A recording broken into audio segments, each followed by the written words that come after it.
Je voulais vous montrer ça, la plus-value journalière qui est après de moins de 2000 euros. Donc ça pique un petit peu. Et si on dézoome un petit peu et qu'on compare par rapport au plus haut qu'on avait atteint sur ce portefeuille, je crois que au maximum, j'ai eu une plus-value cumulée, je crois, de 42 000 ou 43 000 euros.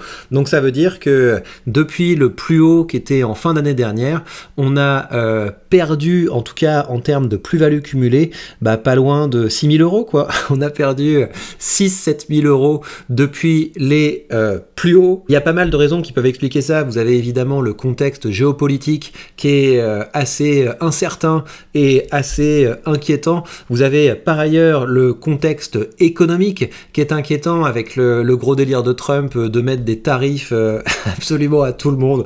On met un tarif à la Chine, on met un tarif au Canada, on met un tarif à l'Europe et ça va bien se passer. Donc vous avez des tensions autour du commerce international, mais il faut également garder à l'esprit que si on dézoome un petit peu et qu'on regarde les 2 dernières années, regardez, ça c'est ce qui s'est passé depuis 2022. Donc ça a quand même sacrément monté et vous avez des moments où les marchés cherchent tous les prétextes possibles pour pouvoir vendre, pour pouvoir faire redescendre les multiples de valorisation, et c'est dans ces phases où ça descend que vous avez beaucoup de gens qui prennent peur, beaucoup de gens qui sortent des marchés, et c'est pour ça que je voudrais discuter avec vous de ce qu'il faut faire lorsque les marchés baissent. Mais comme il fait un petit peu beau dehors, la première chose qu'on va faire, c'est qu'on va partir se balader. Voilà, là on est quand même mieux. Et en fait j'en ai marre de faire des vidéos à mon bureau parce que je suis pas devenu entrepreneur pour avoir un travail de bureau, et donc toutes les fois qu'il fait un petit peu beau, toutes les fois qu'on a un peu de soleil, je vais privilégier le contenu à l'extérieur.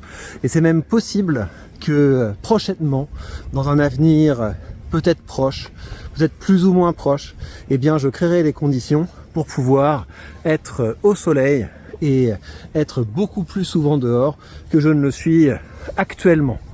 Alors dans cette vidéo, je voudrais qu'on clarifie 3 choses. La première chose, c'est pourquoi je m'en tape en fait. Pourquoi est-ce que j'en ai pas grand chose à faire quand on a des baisses de marché. Le deuxième point, c'est que en fait, ce qui me inquiète dans les baisses de marché, c'est surtout pour vous. Je me fais du souci pour vous parce que je sais qu'il y a plein de gens qui peuvent faire plein de bêtises quand les marchés commencent à baisser un petit peu, et donc c'est ça que je voudrais aborder avec vous. Je voudrais discuter avec vous de ce que vous devez éviter de faire quand les marchés commencent à baisser, parce qu'il y a des grosses erreurs et certains d'entre vous les feront, mais si je peux éviter à certains d'entre vous de faire ces erreurs, j'aurais fait mon travail, parce que vous savez que sur cette chaîne je me soucie de vous.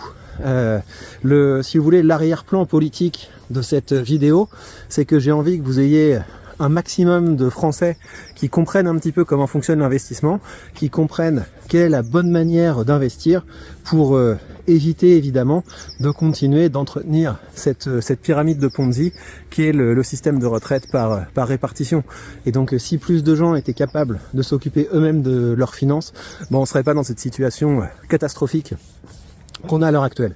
Et puis donc, après avoir présenté les problèmes que vous allez peut-être rencontrer, après avoir abordé les erreurs que vous pourriez faire, on va aborder un dernier point. Et le dernier point qu'on va aborder, c'est ce que je compte faire dans ces circonstances. Et là, pour le coup, ça va pas durer longtemps parce que je compte pas faire grand chose. Le dernier point que je voudrais préciser pour commencer cette vidéo, c'est que j'en ai aussi marre de faire du montage. Vous voyez, plus ça va, plus je me dis que le montage sur les vidéos, ça fait partie un petit peu de ces tâches ingrates, ça fait un petit peu partie de ces tâches d'esclaves, et donc je vais essayer de faire cette vidéo en une prise. C'est la première fois que je tente. Habituellement je m'autorise à bugger, mais là je me suis vraiment mis dans l'état d'esprit. C'est comme si tu faisais un live, et quand tu fais un live, tu peux bugger, mais tu t'arrêtes pas. Et donc je vais essayer de me former à ça, de me former à faire mes vidéos en une prise pour perdre moins de temps au montage, parce qu'encore une fois, la clic, le travail de montage, c'est un travail de secrétaire, les amis. C'est pas un travail d'entrepreneur libre, donc on va se débarrasser de ça. Alors, premier point, pourquoi j'en ai... Ça tape quand même le soleil là, c'est agréable. J'ai pas fait assez confiance à la météo.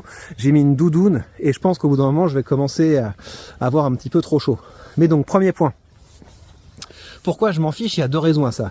Il y a une raison qui est propre, si vous voulez, à ce que je connais de l'investissement. Cette raison, c'est que l'argent que j'ai en bourse, c'est pas de l'argent dont j'ai besoin maintenant. Vous savez ce qu'on dit, hein, certaines personnes disent il ne faut investir que de l'argent qu'on est prêt à perdre. Je suis pas d'accord avec ça. Ça, pour le coup, je pense pas que quand j'investis de l'argent que j'ai envie de perdre. Moi, je n'investis que pour gagner de l'argent. Par contre, ce qui est vrai, c'est que l'argent qu'on investit, c'est de l'argent dont on n'a pas besoin dans les 10 prochaines années, dans les 20 prochaines années. Ça, je suis assez sûr de ça. J'ai l'argent que je mets sur mon courtier. Une fois qu'il est sur mon courtier, je l'oublie dans le sens où c'est hors de question que je tape dans mon courtier pour financer d'autres types de dépenses, etc. Donc si ça vous rassure, vous pouvez avoir un fonds d'urgence. C'est à ça que sert le fonds d'urgence. Le fonds d'urgence, ça sert à pouvoir encaisser les périodes où ce serait vraiment débile de vendre, parce que si vous avez besoin d'argent, eh bien vous pouvez taper dans ce fonds d'urgence. Donc vraiment la fonction d'un fonds d'urgence, c'est de protéger votre investissement. Votre fonds d'urgence, c'est la douve de protection de votre investissement pour pouvoir vous occuper des dépenses comme ça de court terme. Et si on parle un petit peu de l'épargne, moi j'ai différents comptes épargne. J'ai des comptes épargne pour les projets que je peux avoir avec ma femme, ça peut être des voyages, des projets immobiliers, etc. J'ai évidemment un compte épargne pour anticiper les impôts. Et j'ai un compte épargne que j'appelle le fonds d'urgence, mais c'est plus pour les dépenses. Il y a un moment, il faut qu'on refasse, je sais pas, un petit travail. Oui, j'ai un autre compte épargne qui est vraiment pour les investissements immobiliers, dans le sens des réparations. S'il y a une réparation à faire, j'ai un compte spécial où je suis prélevé automatiquement, ça l'alimente. Et donc si je dois refaire une peinture parce qu'un locataire se barre ou ce genre de choses, j'ai de l'argent qui est sur ce compte-là. Et sinon, le fonds d'urgence, c'est pour toutes les dépenses du type, je sais pas, une machine à laver, une voiture. Si j'ai pas suffisamment de cash, j'hésite pas à taper dans ce fonds d'urgence. Mais l'objectif du fonds d'urgence, je sais qu'il y a des gens qui disent dans mon fonds d'urgence, je vais mettre 7 mois de salaire. Je trouve que c'est beaucoup trop. Parce que dans le meilleur des cas, vous allez mettre votre fonds d'urgence sur un livret qui est pas un placement hyper sécure, surtout dans le contexte actuel en France, mais de façon générale, c'est des placements qui n'ont pas un rendement hyper intéressant. Donc je pense que c'est plus malin d'avoir un maximum de notre argent investi en bourse. Et moi, pourquoi est-ce que je limite mon fonds d'urgence mon fonds d'urgence dépasse jamais les 2000 €. Pourquoi? Parce que si j'ai besoin de cash, mon courtier de Giro, vous avez le lien sous cette vidéo, me permet d'hypothéquer mes actions. Et donc là, j'ai 85 000 €, plus de 85 000 € que je peux me dégager comme ça en 2 clics. Et donc c'est très bien cette fonctionnalité parce que ça permet d'être investi à 100%, mais d'avoir cette facilité de cash qu'on peut comme ça se dégager très facilement. Et donc je trouve ça hyper sympa, et c'est une des nombreuses raisons pour lesquelles je trouve que ce courtier, c'est le meilleur partenaire qu'on peut avoir pour la liberté financière. Donc ça, c'est le premier point. Ça m'est égal quand les marchés baissent parce que je n'ai pas besoin de cet argent, et tant que je n'ai pas vendu mes positions, j'ai pas perdu d'argent. Et donc là, je sais que les derniers achats que j'ai faits, ils sont en négatif. Si je me souviens bien, la dernière fois que j'ai acheté du Nasdaq, je l'ai acheté à 495, et là le Nasdaq doit être aux alentours de 480. Donc si on regarde comme ça en valeur absolue, oui, j'ai perdu de l'argent, mais j'ai pas perdu de l'argent par rapport au moment où le Nasdaq sera à 600, 800, etc. Je serais bien content d'avoir ces positions, et même si à court terme on a l'impression de perdre de l'argent, en général sur le long terme c'est pas le cas. Je change de bras parce que je commence à avoir ce bras-là qui est un petit peu fatigué. Deuxième point pour lequel ça m'est égal, en fait, quand les marchés baissent, là c'est plus propre à mon mode de vie, mais c'est pas tellement à mon mode de vie, à mon mode de travail, à ma mentalité, mais c'est quand même un point que je veux vous enseigner, c'est que j'ai confiance en ma capacité à gagner de l'argent. Si vous voulez, je mise pas tout sur mes investissements. Mes investissements, c'est quelque chose, j'investis et j'oublie, parce que on parle de quelque chose qui est vraiment sur le long terme, mais ce qui est important, c'est que je sais que je pourrais racheter quand ça baisse, parce que j'ai confiance en ma capacité d'avoir du revenu actif, d'augmenter ce revenu actif et de toujours trouver de nouvelles manières de générer de l'argent que je pourrais si je veux investir. Et donc je pense que les gens qui paniquent quand la bourse baisse, c'est parce que ils se sont trop focalisés en fait sur leur portefeuille boursier. Et je comprends en fait, parce que il y a tellement de gens qui ont une vie d'esclave en France que pour certaines personnes, leur seul espoir un jour de sortir de cet enfer, bah, c'est de se dire ouais, au bout d'un moment, mon portefeuille, il aura telle taille, et puis les gens calculent, si je fais du 10% par an, etc. Et quand vous avez les marchés qui baissent, bah, ces gens paniquent un petit peu parce qu'ils se disent mais ça me retarde d'autant vers mon objectif, etc.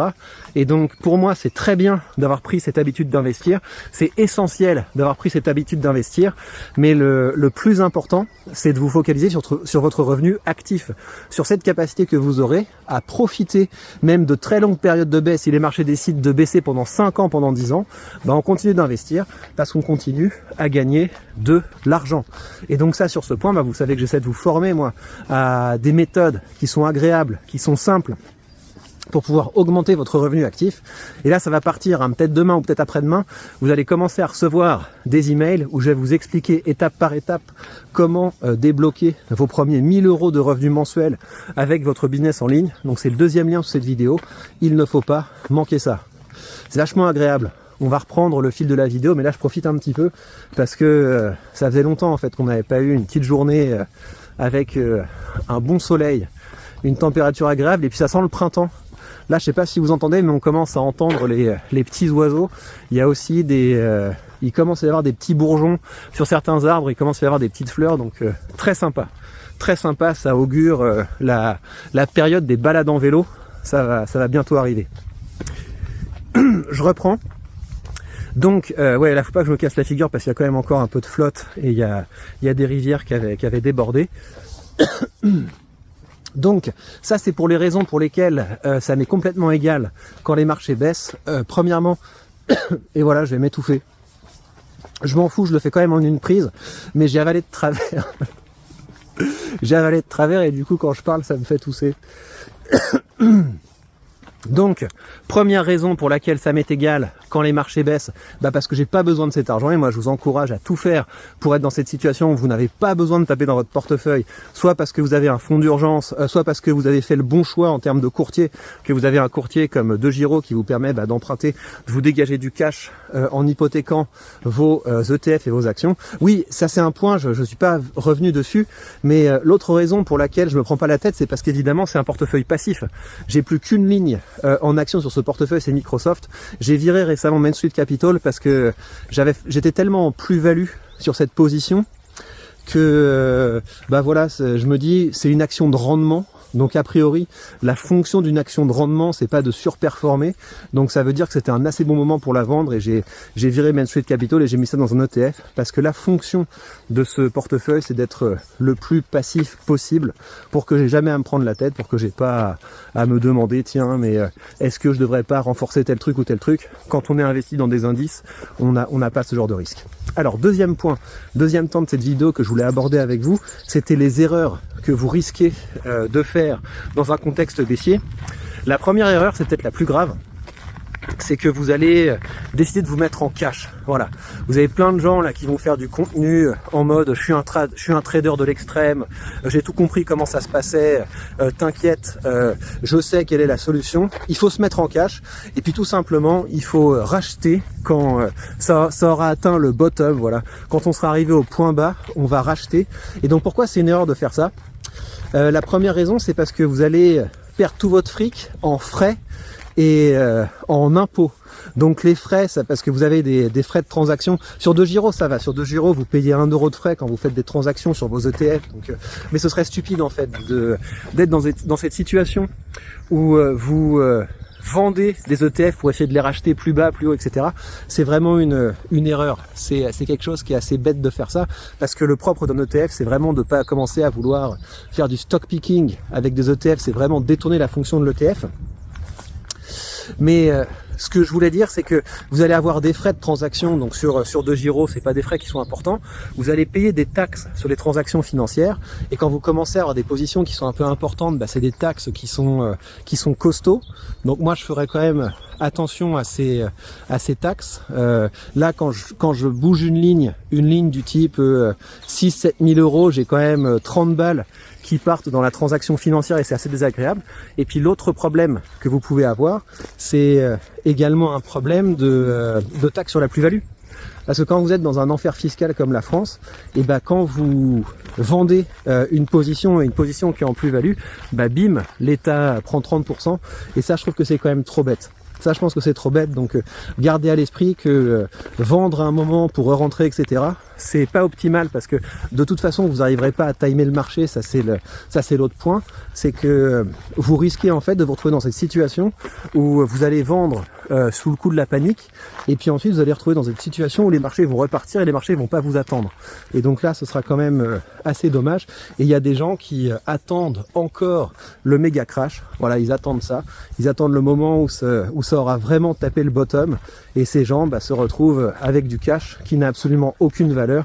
Donc ne faites pas ça. Vous avez toujours des gens, même dans les commentaires de cette chaîne, vous allez avoir des gens qui vont dire « Moi, je suis trop malin, j'ai vu les signaux, je suis passé en cash, etc. » Et une fois, ça peut marcher, mais c'est pas une stratégie d'investissement viable sur le long terme. Plus on fait d'actions, plus on risque de se planter et plus on risque de perdre de l'argent. Alors, l'autre point, pour l'autre erreur que vous pouvez probablement faire dans cette situation, c'est d'avoir, si vous voulez, le sentiment que votre stratégie n'était pas la bonne. Vous allez complètement remettre en cause votre stratégie. Par exemple, si vous avez une stratégie de croissance et que vous commencez à vous prendre des gros coups comme ça, des moins 10%, moins 20% sur votre portefeuille, vous allez vous dire, en fait, le monde a changé, les actions de croissance c'était de la daube, et donc ce que je vais faire maintenant, c'est que je vais aller sur les secteurs défensifs. Voilà, je vais acheter de la consommation de base, je vais acheter, je sais pas quoi, des restaurants, des supermarchés, de l'énergie. Et en fait, ce que vous faites quand vous faites ça, quand vous vous dites je vais changer de secteur dans lequel j'investis, vous le faites après les autres. Vous le faites toujours au mauvais moment. Donc typiquement, là, il y a des gens qui vont se dire je vais investir dans les industries de défense. Voilà. Là, c'est le moment, le contexte géopolitique se tend, donc c'est le moment d'investir dans la défense. Bah, en général, quand vous commencez à avoir ce genre de réflexion, dites-vous que les gens dont c'est le métier de faire ces petits paris comme ça du type ça c'est le bon moment pour rentrer, ils ont déjà pris leur position. Et donc vous, quand vous allez rentrer, vous allez acheter ce que eux vont vendre parce que eux ils sont déjà passés au coup d'après. Donc vous serez jamais plus malin que le marché et vous serez jamais plus malin que les gens dont c'est le métier, si vous voulez, de rentrer et de sortir comme ça de leur position. Donc grosse erreur. Vous savez, il y a le côté un petit peu l'appât de l'or, voilà. Vous allez vous dire oh mais l'or il arrête pas de monter, en fait l'or c'était un super investissement. C'est dommage que j'ai pas d'or dans mon portefeuille, et vous allez l'acheter au pire moment. Parce que quand est-ce qu'on doit acheter? On doit acheter quand les gens ont peur. On doit acheter quand les gens sont plus intéressés par les trucs. Et donc ça veut dire que la meilleure chose que vous devriez acheter, c'est les choses qui ont le plus baissé dans votre portefeuille. Mais ça, seulement si vous savez ce que vous avez dans votre portefeuille. Parce que je sais qu'il y a des gens qui construisent un petit peu un portefeuille sans savoir ce qu'il y a dedans. Qui font pas attention, qui se basent par exemple sur ce qu'ils ont vu dans le portefeuille de quelqu'un d'autre. Et ça c'est une grosse erreur parce que quand votre portefeuille baisse, vous savez pas pourquoi vous avez acheté les différentes positions, et donc vous avez aucune idée de si le truc peut aller à zéro. Donc grosse erreur de jugement de faire ça. Quand on se construit un portefeuille, il faut savoir ce qu'on met dedans, il faut savoir pourquoi on a mis ça dedans, et c'est le meilleur moyen d'éviter de se retrouver dans cette situation où tout baisse et on panique parce qu'on ne sait pas si on doit tout vendre, sortir, ou s'il y a certaines choses à renforcer. Et c'est pour ça que je pense que les investisseurs débutants devraient investir dans des ETF. Donc là, vous savez que si ça baisse, c'est l'ensemble du marché qui baisse, et que au bout d'un moment, cette baisse sera comblée. Ça peut prendre du temps, mais le propre des ETF, c'est quand même de régulièrement remonter avec la croissance des marchés, surtout quand vous êtes dans des bons ETF. Donc moi, je jouerai pas à essayer de changer de stratégie, je jouerai pas à essayer de tout modifier, à remettre en question toutes mes convictions. Moi, ce que je ferais, c'est simplement de rien faire en fait. Et c'est exactement ce que je vais faire. Moi, je vais profiter de cette baisse pour renforcer peut-être le SP500. Si ça continue à descendre encore, je renforcerai peut-être le Nasdaq, mais je vais pas commencer à me prendre pour un autre type d'investisseur. Je vais pas commencer à jouer avec mes positions. Je vais pas commencer avant, je vais pas commencer à me mettre en cash. Je vais profiter du fait que mon portefeuille est passif pour continuer de faire ce qui est important, à savoir augmenter mon revenu actif. Si vous êtes un peu paumé parce que vous commencez à investir, vous savez pas trop quoi faire, vous savez pas comment le faire, etc. Ben moi, ce que je peux vous conseiller, c'est de rejoindre la page Patreon, parce que sur la page Patreon, vous pouvez déjà me poser toutes vos questions et allez voir hein, sur la page Patreon, je vais régulièrement dans les différentes conversations auxquelles vous avez accès pour répondre à vos questions et souvent je réponds en vidéo. Ce que je fais également, c'est que vous pouvez m'envoyer des captures d'écran de votre portefeuille et moi, je discute de votre portefeuille, je regarde comment il est construit. Si je vois un énorme red flag, un truc qui me semble un petit peu bizarre, depuis mon expérience, je peux vous demander, tiens, mais est-ce que tu es sûr de ça? Pourquoi est-ce que tu as fait ça, etc. Donc c'est vraiment une discussion, ça permet d'avoir un peu de recul sur votre portefeuille, sur vos investissements. Et donc je pense que si vous commencez à investir, allez récupérer un petit peu d'expérience via les articles et via les vidéos que je partage sur la page Patreon, et ce sera pour vous un excellent investissement. Et bien voilà les amis, on arrive au bout de cette vidéo. J'ai été capable avec quelques bugs de le faire sans édition. Enfin, j'aurais pas de montage à faire là-dessus et ça fait quand même super plaisir. Donc la vidéo est terminée, prête à uploader. Et voilà les amis, je vous dis à très bientôt pour de prochaines news.